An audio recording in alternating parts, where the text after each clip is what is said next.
In February 1936, a timber cutter named Alvin Sorensen walked out of a shut-down logging camp on Minnesota's North Shore. He carried only a wool coat, a hand axe, and had no place to sleep. The thermometer nailed to the camp office read 34 degrees below zero. If you have ever been caught in the freezing woods with no tent, no cabin, and no help coming, sit down. You need to hear this. He had 11 miles of frozen forest between him and the nearest heated room. Every man who watched him leave figured they would find him stiff in the drifts by Wednesday. They found him Thursday, alive. He had walked 6 miles, dug a trench in the snow beside a spruce stand, roofed it with boughs and a foot of packed powder, and slept 2 nights in there with a small fire outside the door. When they asked him how, he said his grandfather had shown him once when he was 9. Today, most Americans dropped in that same forest with that same axe would not make it to morning. We know how to buy a $400 tent. We do not know how to sleep on the ground when the ground is trying to end us. But here's the twist. The record now says Sorensen's grandfather had it exactly right. The Army confirmed it. The Air Force confirmed it. And somewhere between his generation and yours, 25 separate ways of staying alive without a bought roof got quietly walked out of the language. Before we go on, there's something coming for this country, and the news won't say a word about it till it's already on your doorstep. It comes down to one number: 3 days. That's what the stores hold for you. Your grandfather's pantry held a winter, and the difference was never money. It was knowing. I am 58 years old, a 7th-generation resident of these mountains. My people settled here in the 1790s and never left. Nearly everything I am about to count down, my grandfather Eli copied into a leather journal in the years he was feeding 8 kids off this mountain. He made me swear the old ways would not die with me. This is me keeping my word. Here are 25 shelter tricks. I will tell you 3 of them now so you know what you are staying for. Number 24. The United States Army confirmed in a 1939 field manual it will hold you at freezing when the outside air is 40 below. Number 6. The Forest Service would fine you for building it today, though your great-grandfather built one every night on the trap line. And number 3. Fewer than 100 instructors in this whole country still teach it properly. And it is the one that decides whether the other 24 save you or not. None of these faded because they quit working. They faded because somebody got rich the day you forgot them and started paying $400 for a nylon roof. That is not on you. They are good at selling. Before we count down, subscribe. We are pulling buried knowledge back into daylight. Let us count down from 25. The question is not, what did we lose? The question is, who profited when we forgot how to sleep outside? And how you take that back one skill at a time. Number 25. The brush lean-to. That shelter made of branches and evergreen boughs with a small fire out front is your first one, and it is exactly what you came here to see. It consists of 2 forked uprights, a ridge pole, poles leaned against it, and armloads of spruce boughs shingled from the bottom up. 2 boys in the 1914 Boy Scouts of America handbook could throw one up in under 2 hours. A canvas tent in the Sears Roebuck catalog that same year cost $2.25. That was a full day's wage for a man in West Virginia. This one cost nothing but the walk to gather boughs. Small fire 4 feet off the mouth. Log wall behind the fire to bounce the heat. You are already warmer than most people with a tent. They only pushed that one out of the handbooks. Number 24. The snow trench. The next one they walked out of the language altogether is the snow trench. A body-width slit dug into a wind-packed drift. Spruce boughs on the floor. Small poles across the top. More boughs and a foot of snow packed over the roof. You slide in like a drawer. The War Department's 1939 manual on military skiing and snowshoeing said flat out that a properly built snow shelter holds interior temperatures near 32 degrees when the outside air is 40 below, 32 above inside the snow. Eli wrote about this one in the winter of '52, said his own father had learned it from a Norwegian in a shanty camp. And what replaced it? Coleman and the REI Co-op selling you a mountaineering tent for $500 that a hard wind will crush before your snow trench even settles. Number 23. The settler pole and bough shelter. This is the older cousin of the brush lean-to, and it is the one that got walked out of the scouting curriculum. The 1914 Boy Scout Handbook taught it in full. By the 1959 revision, the pictures were all commercial pup tents. Coleman had a factory. REI had a co-op. Neither one made $1 off a boy who could build his roof with a hatchet. Nobody outlawed it. They just stopped teaching it. And then they sold your grandson a stuffed sack of poles for $240. You saw the price tag. You paid it. So did half the county. Ain't your fault they're good at selling. That was gear-driven forgetting. Number 22. Banking the fire. This next one, the utility company drove. Your grandmother did this every night of her life and never once called it a skill. Rake the live coals into a tight mound. Sprinkle ash over the top. Enough to slow the air. Not enough to smother. In the morning, you brush the ash off. Feed a curl of birch bark to the red center. And the fire your ancestors kept for 1,000 years is still alive. The United States Department of Agriculture Farmer's Bulletin in 1937 described it in one paragraph. Then General Electric came selling push-button heat through the 1940s and 1950s, and the utilities followed. And by 1965, an American woman who knew how to bank a fire was a museum piece. She was not backwards. She was self-sufficient. There's a difference somebody worked hard to blur. Number 21. The debris hut. That was the fire itself. The next one is the fire's mattress. A ridgepole between two forked stakes. Sticks leaned against it in a low A-frame. Then, and this is the part nobody does properly, you pile leaves, grass, and dead ferns on the outside until it looks like an oversized compost heap, 2 or 3 feet deep of loose insulation. A small entrance you can plug with a bundle of leaves. Inside, another 6 inches of leaves as your bed. The 2002 Army Field Manual on Survival. Evasion and Recovery calls this one of the warmest single-person shelters a man can build with his hands. Foxfire recorded Appalachian boys building leaf houses just like it in the 1930s. What replaced it? A synthetic bivy sack for $80. Same principle. Different pocket. Number 20.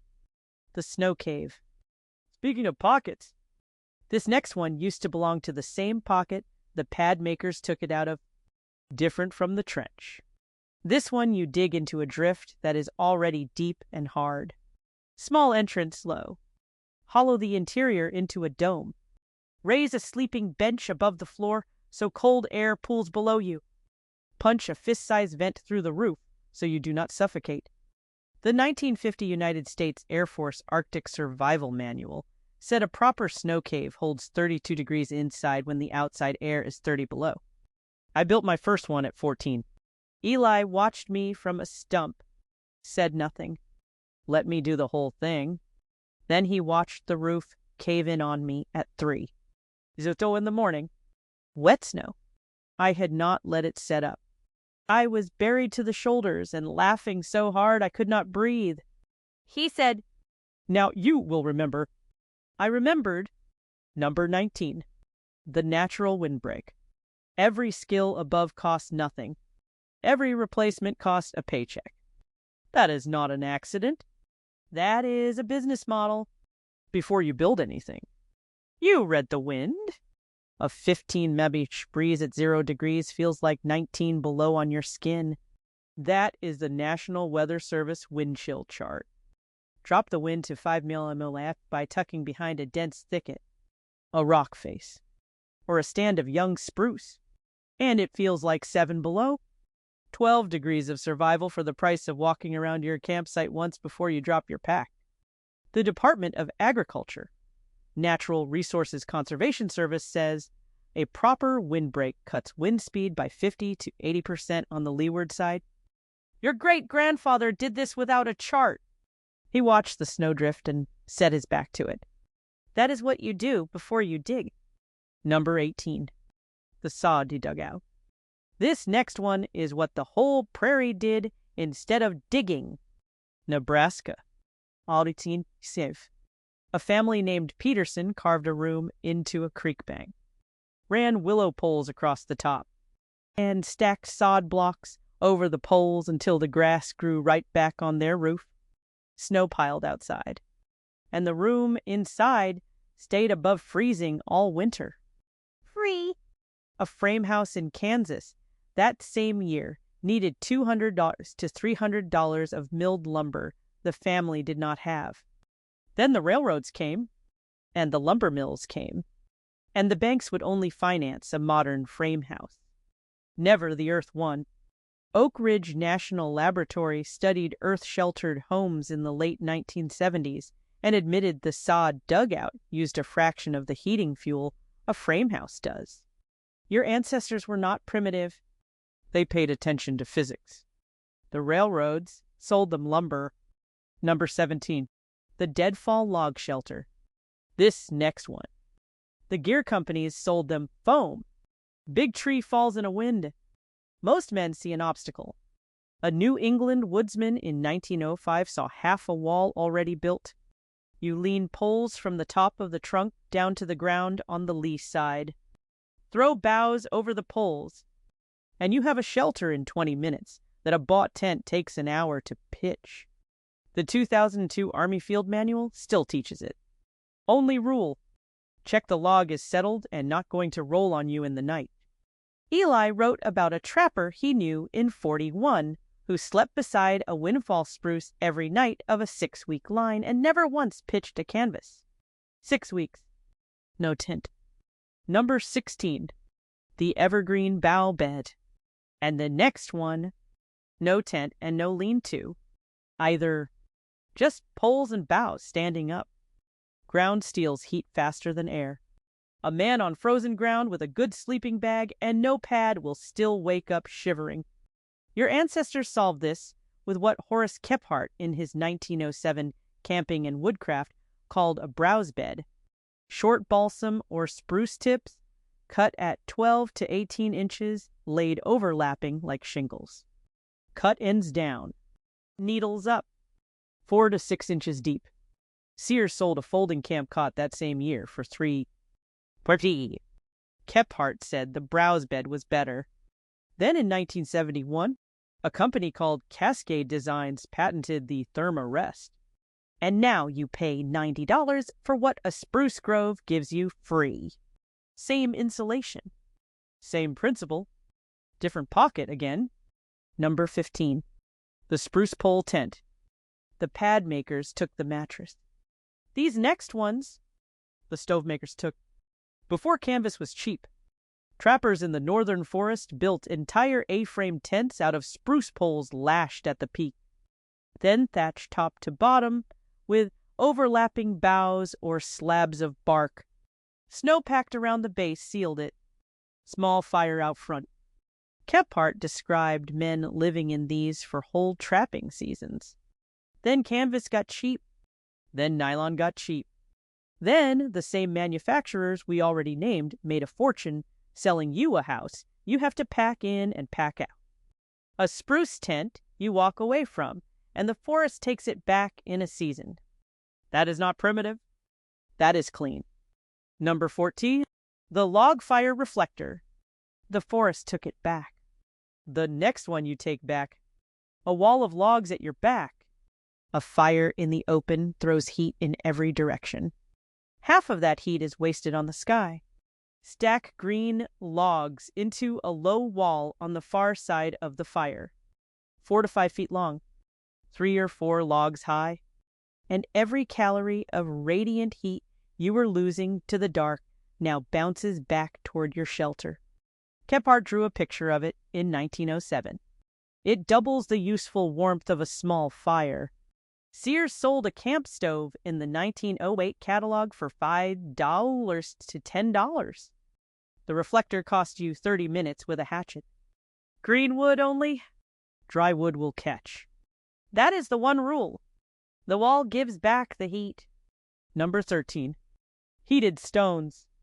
The next one lets you carry the heat with you. Notice the pattern.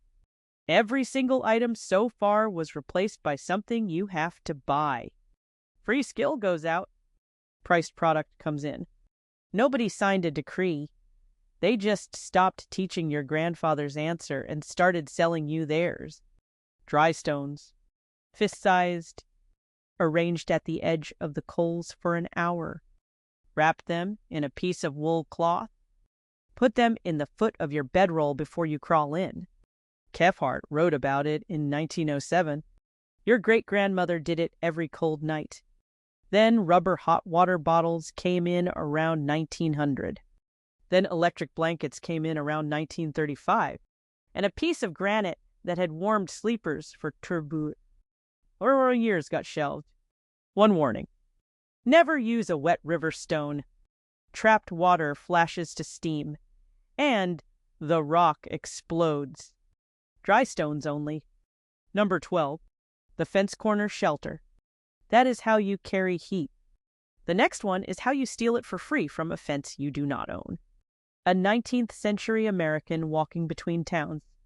Now with no money for the 25 to 50 cents a rural inn wanted for a night's bed, would find a split-rail fence corner on his own kinsland, lean a board or a bundle of brush across the 2 rails to make a roof. Stuff the gaps with straw, and sleep dry. The lodging industry did not like it. Trespass laws got tighter through the 1920s. Motor cars replaced foot travel. And now, a man who sleeps in a fence corner is called something ugly. He used to be called a traveler. 2 words for the same man and a whole lodging industry between them. Number 11. The high stack burrow. That was borrowed corners. This next one is a borrowed stack. Farm children in the 1920s and 1930s slept in haystacks in high summer and in emergencies in winter. Burrow deep. Pull the hay in over you. Body heat and the hay's own slow decomposition kept the pocket warm. Foxfire interviewed old men in the 1970s who remembered it as ordinary. Then farm insurance companies started writing policies that excluded liability for anyone injured on stored fodder. Then mechanized balers replaced loose haystacks with tight rectangular bricks you cannot burrow into. Nobody banned it. The insurance industry and the baler manufacturer just made sure you could not do it anymore. That is how markets work.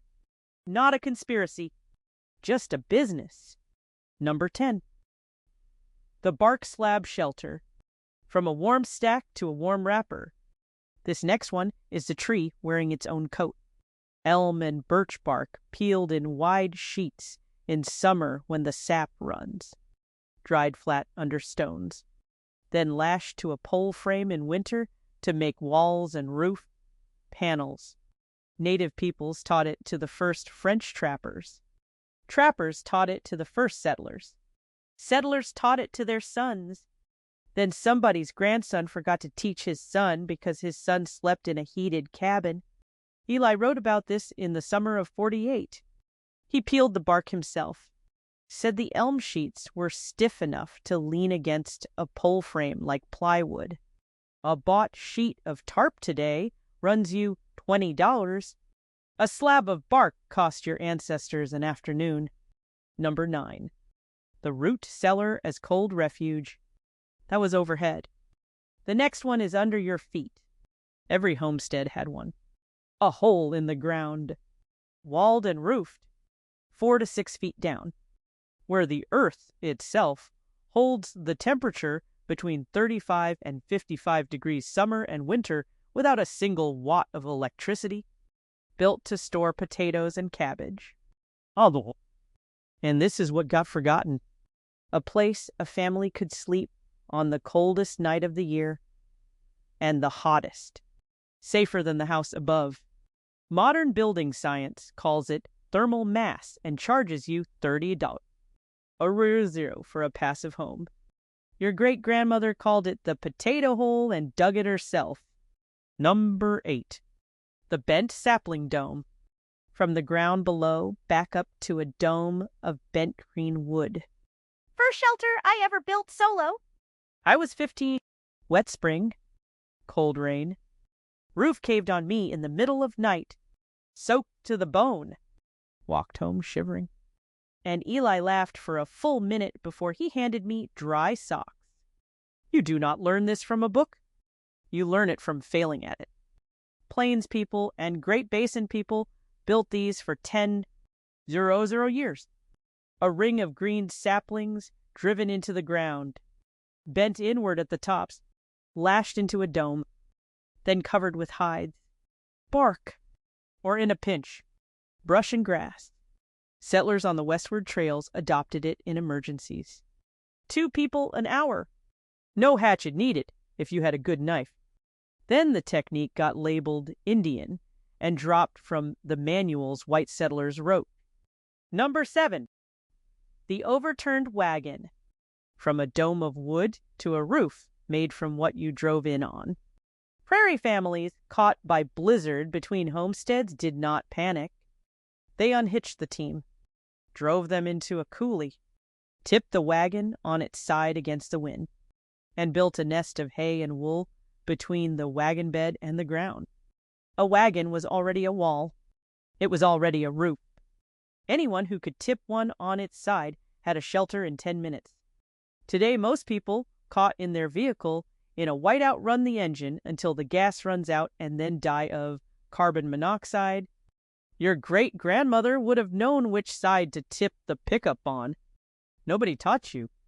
That is the theft right there. Number 6. The long fire. That was the ride. This next one is the fire that keeps you the whole night. 2 large logs, 12 feet long, laid parallel with a hand's-width gap between them. You build your fire in that gap and lie down alongside it. Not a campfire.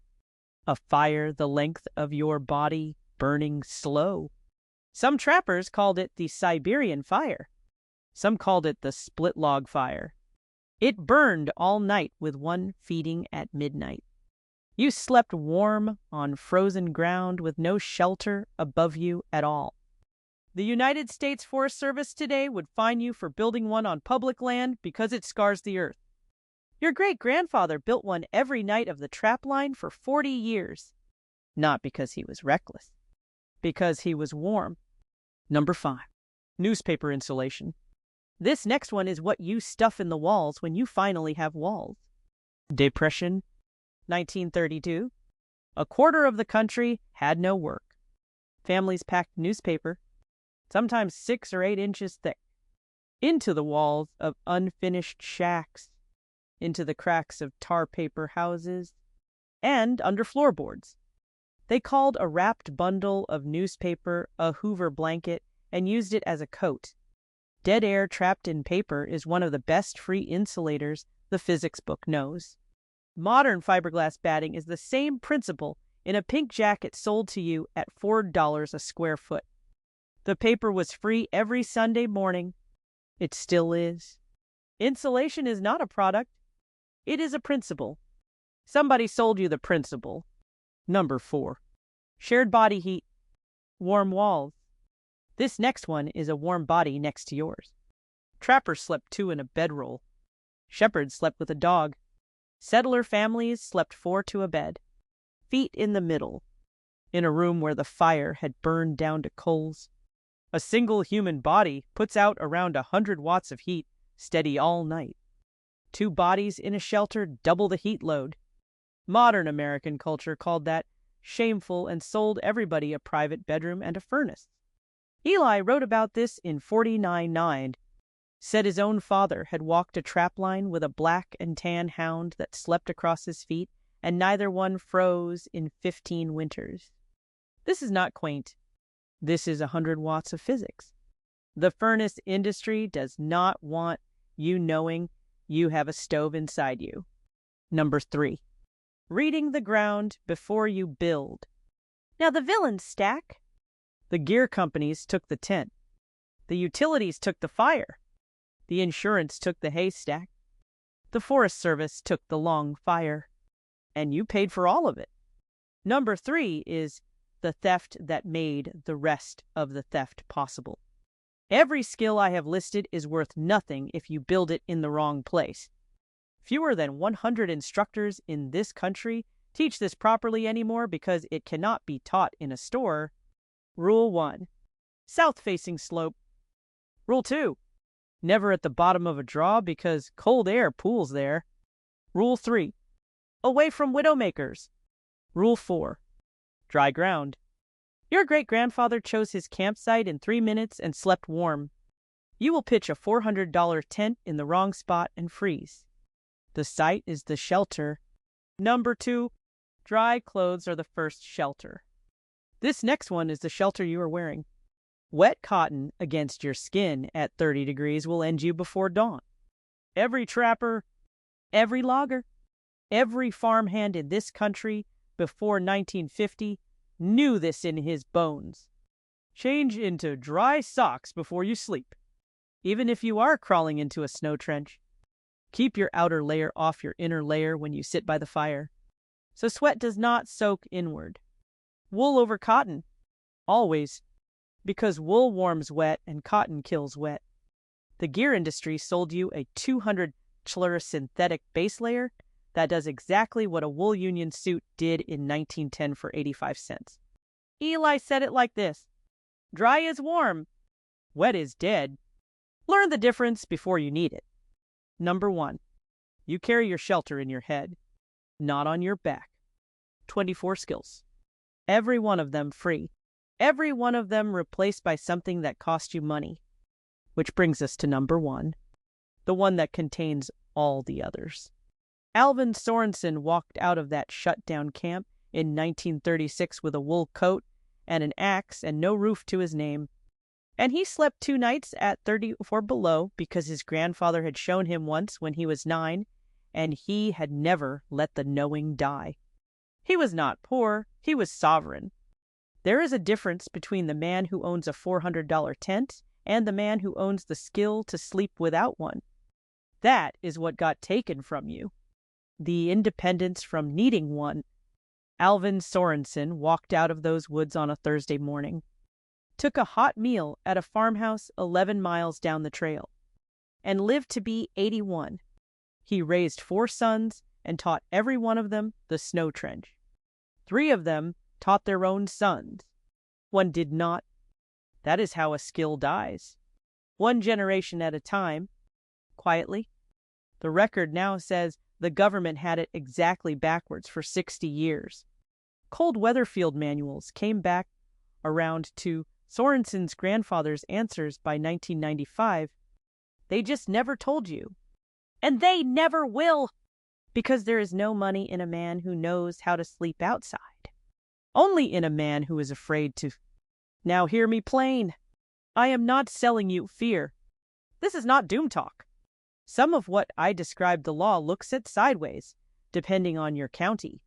I told you where the line is. You decide which side to stand on. Now pick one. Just one. Not all 25. One this week.